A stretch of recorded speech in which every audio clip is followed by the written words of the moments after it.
Hello everyone, मैं वर्षा VSP classes में आपका स्वागत करती हूँ। आज मैं आपको पढ़ाने जा रही हूँ वर्णमाला, जो हिंदी का फर्स्ट चैप्टर है और बहुत ही महत्वपूर्ण चैप्टर है। इस चैप्टर से 2 से 3 नंबर के क्वेश्चन लगभग हर एक टीचिंग एग्ज़ाम्स में पूछे जाते हैं। प्लीज़ इस वीडियो को पूरा देखिएगा, क्योंकि वर्णमाला से रिलेटेड जितने भी इश्यूज़ हैं वो इस वीडियो से सॉल्व हो जाएंगे और आपको कहीं और रेफ़र करने की ज़रूरत नहीं पड़ेगी। प्लीज़ इस वीडियो को पूरा एंड तक देखिएगा, क्योंकि लास्ट में मैंने आपके लिए कुछ इम्पॉर्टेंट क्वेश्चंस भी रखे हैं। आशा करती हूँ ये वीडियो आपको पसंद आएगा और आप इसे लाइक और अपने दोस्तों के साथ शेयर ज़रूर करेंगे। तो चलिए शुरू करते हैं। वर्णमाला। वर्णमाला देखने से पहले हम समझेंगे कि वर्ण किसे कहते हैं। तो वर्ण किसे कहते हैं? भाषा की सबसे छोटी इकाई को वर्ण कहते हैं। सबसे छोटी इकाई जो होती है, अर्थात वह छोटी से छोटी ध्वनि जिसके टुकड़े ना हो सके, क्या कहलाती है? वर्ण कहलाती है। अब हम देखेंगे कि वर्णमाला किसे कहते हैं। तो वर्णों के उच्चारण समूह या समुदाय को वर्णमाला कहते हैं। हिंदी वर्णमाला में कुल 52 वर्ण होते हैं। क्वेश्चन कभी कभी पूछ लेता है कि हिंदी वर्णमाला में कुल कितने वर्ण होते हैं, तो इसमें भी अक्सर बच्चों को कन्फ्यूज़न होते रहता है। तो आज ये कन्फ्यूज़न दूर कर लीजिए कि हिंदी वर्णमाला में कुल 52 वर्ण होते हैं। तो अब 52 कैसे हुए इसको भी देखिए, जिनमें से 11 स्वर होता है और 41 जो होता है वो व्यंजन होता है। इस तरीके से हम देखते हैं कि हिंदी वर्णमाला में कुल 52 वर्ण होते हैं। अब हमें समझना है कि स्वर किसे कहते हैं, व्यंजन किसे कहते हैं। तो आइए देखते हैं। जिन वर्णों का उच्चारण बिना किसी अवरोध या रुकावट के होता है उसे हम स्वर कहते हैं। स्वर को अगर बोला जाए तो स्वर स्वतंत्र भी होता है, इसे किसी की आवश्यकता नहीं होती है। जैसे छोटा आ, तो छोटा आ अगर हम लिखेंगे तो ये अपने आप में ही स्वतंत्र है, इसको करने के लिए किसी और चीज़ की ज़रूरत नहीं होगी। इसी तरह बड़ा आ, छोटी ई, बड़ी ई, तो ये सब स्वर हैं। और स्वर कितने होते हैं? तो स्वर होते हैं 11। अब हम आते हैं कि स्वरों का वर्गीकरण कैसे हुआ है, मतलब कि स्वर को हम कितने भागों में बांट सकते हैं। तो इसमें आते हैं, नंबर 1 में क्या आता है? ह्रस्व स्वर, फिर दीर्घ स्वर, फिर तीसरा आपका आता है प्लुत स्वर। अब एक एक करके हम समझेंगे कि ह्रस्व, दीर्घ और प्लुत कहते किसको हैं। तो ह्रस्व स्वर जिनके उच्चारण में कम समय लगता है, जिन स्वरों के उच्चारण में हमें कम समय लगता है उनको हम कहते हैं ह्रस्व स्वर। ये संख्या में 4 होते हैं, जैसे छोटा अ, छोटी ई, छोटा ऊ और री। अब देखिए, अगर हमने कहा छोटा अ, तो छोटा अ बोलने में हमें बहुत ही कम समय लग रहा है, इनका उच्चारण करने में हमें बहुत कम समय लगता है, इसलिए ये ह्रस्व स्वर की श्रेणी में आते हैं। अब हम देखते हैं दीर्घ स्वर। तो जिनके उच्चारण में ह्रस्व स्वर से अधिक समय लगता है उनको हम क्या कहते हैं? दीर्घ स्वर। जैसे इनकी संख्या को पहले देख लेते हैं, इनकी संख्या 7 होती है। तो इसमें क्या आता है? जैसे बड़ा आ, तो बड़ा आ अगर हम बोलेंगे तो इसमें ह्रस्व से थोड़ा ज़्यादा समय लग रहा है। दीर्घ स्वर के उच्चारण में क्या होता है? ह्रस्व स्वर से थोड़ा ज़्यादा समय लगता है। इसी तरह बड़ी ई, थोड़ा सा ज़्यादा समय लग रहा है, तो ह्रस्व से ज़्यादा समय जिसमें लगता है वो दीर्घ स्वर होता है। फिर नंबर 3 पे आता है प्लुत स्वर। इनका प्रयोग अक्सर किसी को बुलाने में, किसी को संबोधन करने में होता है। इनमें सबसे अधिक स्वर लगता है। ह्रस्व से भी ज़्यादा, दीर्घ से भी ज़्यादा। तो जैसे इसका एग्जाम्पल ले लेते हैं, जैसे राम अगर बुलाना है तो राम ऐसे। तो इसमें क्या हो रहा है, ह्रस्व स्वर से और दीर्घ स्वर से ज़्यादा समय लग रहा है। अब हम देखते हैं कि व्यंजन क्या होता है। तो ऐसे वर्ण जिनका उच्चारण स्वरों की सहायता से होता है, अर्थात ये स्वतंत्र नहीं होते, ये स्वर के एकदम विपरीत होते हैं। जैसे का बोलने में, का बोलने में क्या हो रहा है, क प्लस आ। तो व्यंजन क्या होता है, बिना स्वर की सहायता से व्यंजन को हम अपूर्ण मानते हैं। देखिए का है तो का प्लस आ से पूर्ण हुआ है। फिर हम बात करते हैं कि व्यंजन कितने प्रकार के होते हैं, अर्थात व्यंजनों का वर्गीकरण किस आधार पर किया गया है। तो श्वास के आधार पर व्यंजनों का वर्गीकरण, इसमें सबसे पहले आता है एक अल्प प्राण और दूसरा है महाप्राण।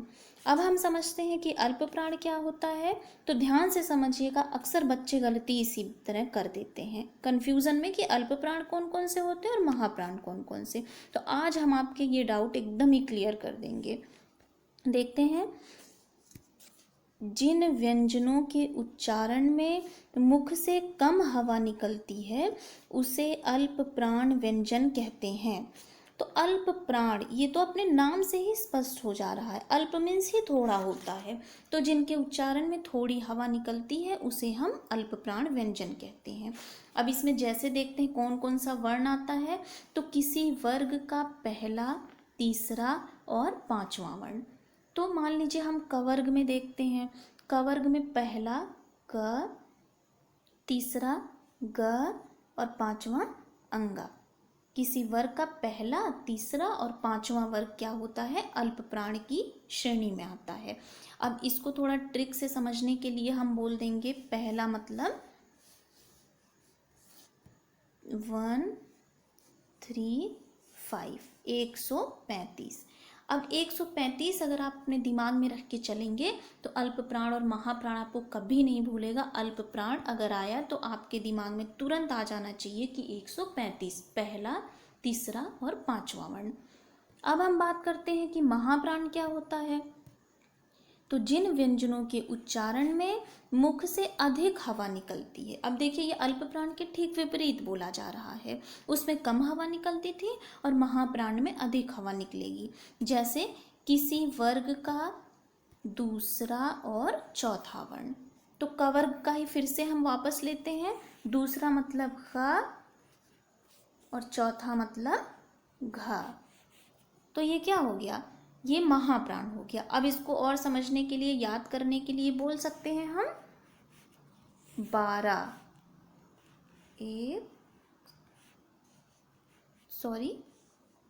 दूसरा और चौथा बोला गया है ना, तो 2 और 4, 24। अल्प प्राण कितना था, 135 और महाप्राण कितना है, 24। तो क्लियर हो गया ना, अल्प प्राण 135 पहला, तीसरा, पांचवा और महाप्राण 24 दूसरा और चौथा। चलिए आगे चलते हैं। फिर अब आपका आता है कि स्वर तंत्री में कंपन के आधार पर व्यंजन का वर्गीकरण। अब ये फिर वापस दो तरह से होता है। स्वर तंत्रियों में जो कंपन होता है बोलते समय, उसमें दो तरह से व्यंजनों का वर्गीकरण किया गया है। नंबर 1 है अघोष वर्ण,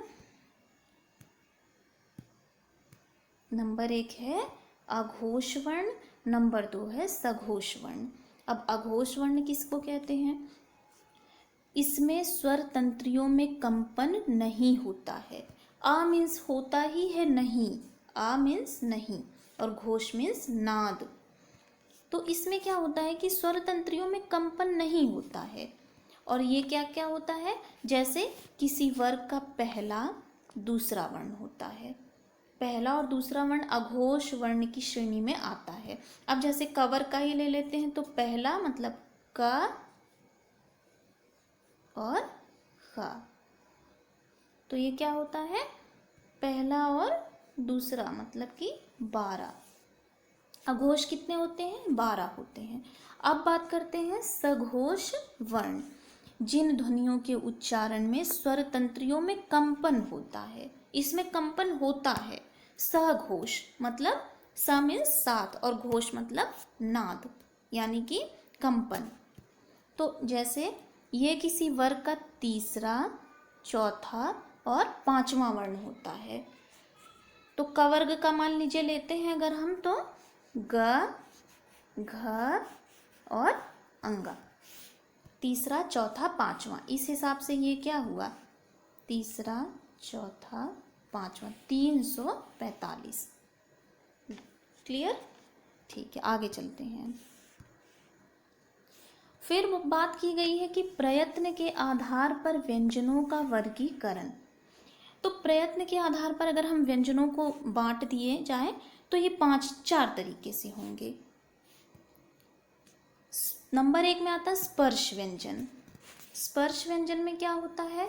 ऐसे व्यंजन जो कंठ, तालु, मूर्धा, दंत और ओष्ठ से बोले जाते हैं, उन्हें हम स्पर्श व्यंजन कहते हैं। इनकी संख्या कितनी होती है? तो इनकी संख्या 25 होती है। ठीक है। अब ये कौन कौन से 25 कौन कौन से होते हैं? तो कवर्ग, कवर्ग, चवर्ग, चवर्ग, टवर्ग,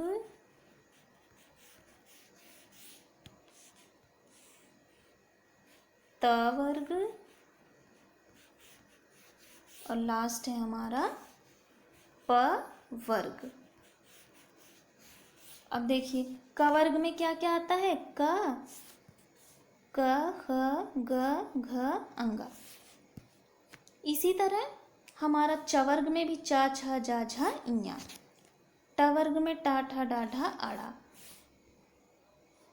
तो अब हम बात करते हैं कि कंठ से जो होता है वो हम कंठ से क्या होता है? कवर्ग को उच्चारित किया जाता है। तो इसमें होता क्या है कि जीभ का जो पिछला भाग है वो हमारे तालु से स्पर्श करता है। जब भी हम कवर्ग को बोलते हैं, मतलब कि का, खा, गा, घा, अंगा को बोलते हैं, तो जीभ का जो पिछला भाग होता है वो तालु को स्पर्श करता है। आप बोल के भी एक बार देखिएगा, खुद आपको पता चल जाएगा। फिर दूसरा होता है कि तालु से चवर्ग। तालु से चवर्ग की अगर बात करें तो इसमें क्या होता है? जीभ जो होती है ऊपर टकराती है, तब जाके हमारा च, छ, ज, झ, इया होता है। तीसरे में आपका आता है मूर्धा से टवर्ग। इसमें जीभ और कंठ एक साथ यूज में आते हैं। ट, आप खुद बोल के देखिए, जीभ और कंठ आपको एक साथ आते दिखेंगे। फिर है दंत से तवर्ग। तो तवर्ग में आप जानते हैं कि जीभ दांतों से टकरा रही है, तब जाके हमारा त, थ, द, ध, न ये आ रहे हैं। फिर लास्ट है आपका ओष्ठ से पवर्ग। तो इसमें क्या होता है? दोनों होठ आपस में मिलते हैं। प, देखिए मिल रहा है होठ कि नहीं मिल रहा है? फ, ब, भ, म। क्लियर? तो स्पर्श व्यंजन को अगर आपको याद करना है तो स्पर्श व्यंजन कितने होते हैं? बहुत होते, कम नहीं होते हैं, कम नहीं होते हैं। तो कम से क्या लेंगे आप? ये एक ट्रिक ही मान के चलिए। कम मतलब क से लेके माँ तक, तो कितने? अर्थात 25 होते हैं, 25। फिर दूसरा आपका आता है अंतस्थ व्यंजन। इनका उच्चारण जीभ, तालु, दांत और ओष्ठ के परस्पर मिलने से होता है। काफ़ी बार एग्जाम में पूछा जाता है कि अंतस्थ व्यंजन कौन कौन से होते हैं। तो ये कौन कौन से होते हैं? य, र, ल और व। तो अंतस्थ व्यंजन में इसमें जीभ भी मिलता है आपस में, तालु, दांत और ओष्ठ, और ये 4 होते हैं। अब बात करते हैं हम ऊष्म व्यंजन। इनके उच्चारण में ऊष्म जैसा कि घर्षण, गर्मी एक तरीके की, आप इसको समझ सकते हैं ऊष्म व्यंजन को कि इनके उच्चारण के समय मुंह से गर्म हवा निकलती है। जैसे श, श, स और हा। इसमें पहले तीनों सा हो जाएगा, जैसे कि तालव्य सा, दंती सा और मूर्धन्य सा और हा। तो अगर आपसे पूछ लिया जाए कि ऊष्म व्यंजन कौन कौन से होते हैं, तो ऊष्म व्यंजन कितने? 4 होते हैं, श, श, स, हा। अब फिर हम बात करते हैं कि संयुक्त व्यंजन। तो जिन व्यंजनों के उच्चारण में अन्य व्यंजनों की सहायता लेनी पड़ती है, उसे हम क्या कहते हैं? संयुक्त व्यंजन। अर्थात संयुक्त व्यंजन जो होते हैं वो 2 या 2 से अधिक व्यंजनों से मिलकर बनते हैं। ये इम्पॉर्टेंट भी है, कई बार एग्जाम में आया हुआ है। तो संयुक्त व्यंजन संख्या में कितने होते हैं? ये 4 होते हैं। सॉरी, ये संख्या में कितने होते हैं? 4 होते हैं, छ, त्र, ज्ञ, श्र। अब पूछ लिया जाता है कि श किस किस चीज से मिलकर बना होता है, कौन कौन से व्यंजन से मिलकर बना होता है। तो अगर हम बात करें कि श किस किस से मिलकर बना हुआ है, कौन कौन से व्यंजन से, तो ये है क प्लस श, ये होता है संयुक्त व्यंजन। ये दो या 2 से अधिक व्यंजनों से मिलकर बनता है क्या? संयुक्त व्यंजन। क्लियर? अब आगे चलते हैं। अब हमने आपके लिए कुछ क्वेश्चंस दे रखे हैं, तो देखिए जो पीछे हमने पढ़ा था वही क्वेश्चन आगे आपको मिलेंगे। तो पहले पूछा गया है कि हिंदी भाषा में मूलतः वर्णों की संख्या कितनी मानी गई है। देखिए ये बीएड एंट्रेंस एग्जाम में पूछा भी गया है।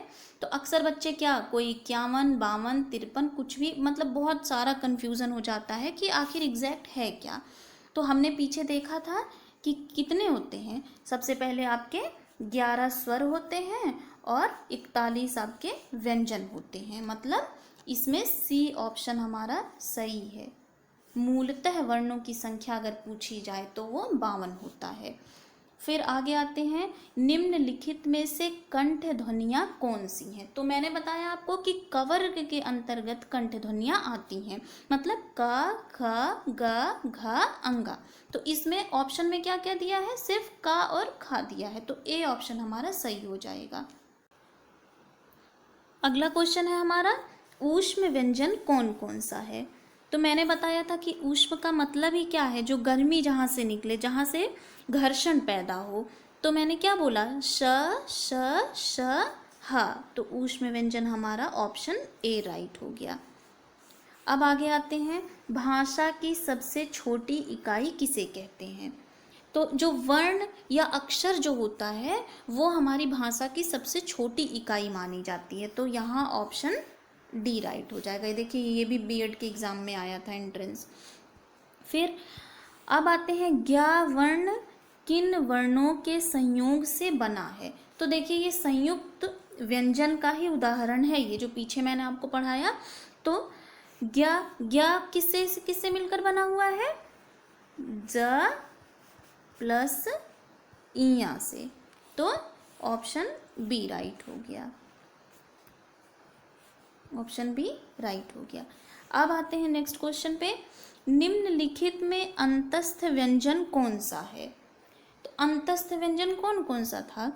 य, र, ल, व। तो इसमें क्या होगा? ऑप्शन ए हमारा राइट हो गया। ठीक है, थैंक यू एवरीवन।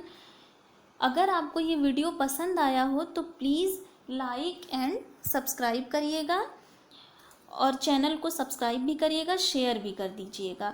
अगर आपको इस वीडियो से रिलेटेड कोई डाउट है या आप कोई सजेशन देना चाहते हैं तो कमेंट बॉक्स में कमेंट करिए। आप मुझे मेल भी कर सकते हैं, मेल एड्रेस आपको मेरे अबाउट सेक्शन में मिल जाएगा। अब आपसे अगले वीडियो में मुलाकात होगी।